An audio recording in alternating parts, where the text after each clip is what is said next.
बिस्मिल्लाहिर्रहमानिर्रहीम। आज वाला जो हमारा टॉपिक है what is difference between atom and ion. Last time हमने आयन के बारे में पढ़ा था, एटम भी हम पढ़ चुके हैं। आज जो है ना इनका डिफरेंस देखते हैं। ये एक इम्पॉर्टेंट शार्ट क्वेश्चन है जी। वो क्वेश्चन बिल्कुल सिंपल सा करता है, what is the difference between atom and ion, या वो यही करता है कि how atom is differ from ion. देखते हैं, ये एटम भी पढ़ा हुआ है, आयन भी पढ़ा हुआ है आपका। वो सबसे पहला पॉइंट है, वो कहता है it is the smallest particle of an element. ये क्या है? स्मॉलेस्ट पार्टिकल है किसी भी एलिमेंट का जो एटम है। लेकिन आयन क्या है? It is the smallest particle of an ionic compound. ये आयोनिक कंपाउंड का क्या है? स्मॉलेस्ट पार्टिकल है। ये एलिमेंट का स्मॉलेस्ट पार्टिकल है, ये आयोनिक कंपाउंड का स्मॉलेस्ट पार्टिकल है। उसके बाद दूसरा पॉइंट है, वो कहता है इट कैन और कैन नॉट एग्जिस्ट इंडिपेंडेंटली। ये इंडिपेंडेंटली तौर पर एग्जिस्ट कर भी सकता है, नहीं भी कर सकता, लेकिन ये इंडिपेंडेंटली एग्जिस्ट नहीं करता। कैन नॉट एग्जिस्ट इंडिपेंडेंटली, ये इंडिपेंडेंटली एग्जिस्ट नहीं करता। उसके बाद है इट इज़ इलेक्ट्रिकली न्यूट्रल। ये जो एटम होता है न्यूट्रल होता है, इसके ऊपर कोई चार्ज नहीं होता। जब हम आयन की बात करते थे हम कहते थे इसके ऊपर चार्ज होता है, कोई चार्ज भी हो सकता है, वो पॉजिटिव चार्ज भी हो सकता है, वो नेगेटिव चार्ज भी हो सकता है। लेकिन एटम क्या होता है? न्यूट्रल होता है। मिसाल के तौर पर उसने एग्जांपल भी दी हुई है, सोडियम, क्लोरीन, इसी तरह Na+Cl-। ये एग्जांपल वहाँ पे नहीं दी, ये 4 मैंने पॉइंट लिखवाए हैं। इनमें से आपको कम से कम 2 आने चाहिए, वो 2 पूछ लेता है अक्सर औकात।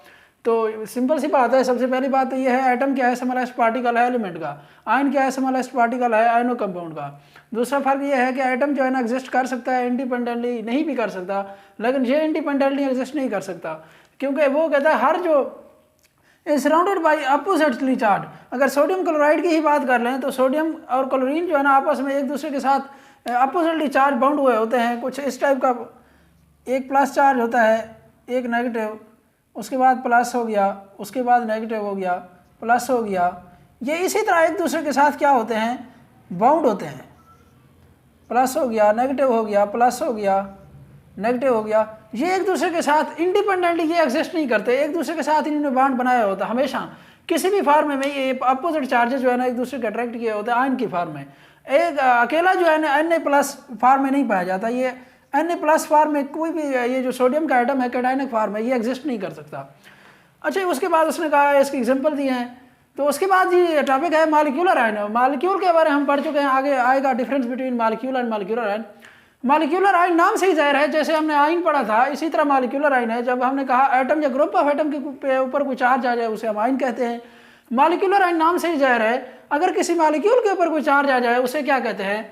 उसे मॉलिक्यूलर आयन कहते हैं। Molecular ion is a species having positive और नेगेटिव चार्ज। वो चार्ज पॉजिटिव भी हो सकता है, नेगेटिव भी हो सकता है। उसने यही बात किया, किसी भी मॉलिक्यूल के ऊपर जब कोई चार्ज आ जाता है उसे मॉलिक्यूलर आयन कहते हैं। अच्छा, वो चार्ज कैसे बनता है? जिस तरह हमने पढ़ा था कि हाउ केटाइन इज फॉर्म या हाउ एनायन इज फॉर्म, ये भी ऐसे ही होता है, how molecular ion is form. या एडिंग नहीं थी वहाँ पे, क्वेश्चन वो कर सकता है। वो कहते हैं व्हेन अ मॉलिक्यूल लूजेस और गेन एन इलेक्ट्रॉन। कोई भी मॉलिक्यूल जब इलेक्ट्रॉन गेन करता है या लॉस करता है, उसके नतीजे में जो उसके ऊपर चार्ज आता है, या वो पॉजिटिव आता है या नेगेटिव आता है।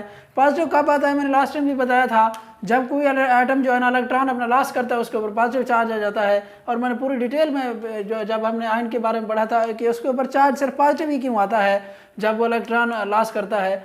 तो जब वो इलेक्ट्रॉन गेन करता है तो उसके ऊपर नेगेटिव चार्ज क्यों आता है, उसके बारे में मैंने बताया था। तो मॉलिक्यूल के ऊपर जब भी चार्ज आता है, जब भी वो इलेक्ट्रॉन गेन करता है या लॉस करता है, उसके ऊपर कोई ना कोई चार्ज आ जाता है। पॉजिटिव चार्ज भी हो सकता है, नेगेटिव चार्ज भी हो सकता है। उसके बाद इसकी टाइप्स हैं, एक कैटायनिक मॉलिक्यूलर आयन है, एक एनायनिक मॉलिक्यूलर आयन है। देखिए, कैटायनिक नाम से ही जाहिर है, कैटायनिक का मतलब यह है कि इसके ऊपर कोई पॉजिटिव चार्ज जब आ जाए, कोई ऐसा मॉलिक्यूलर आयन जिसके ऊपर पॉजिटिव चार्ज है उसे हम कैटायनिक मॉलिक्यूलर आयन कहते थे।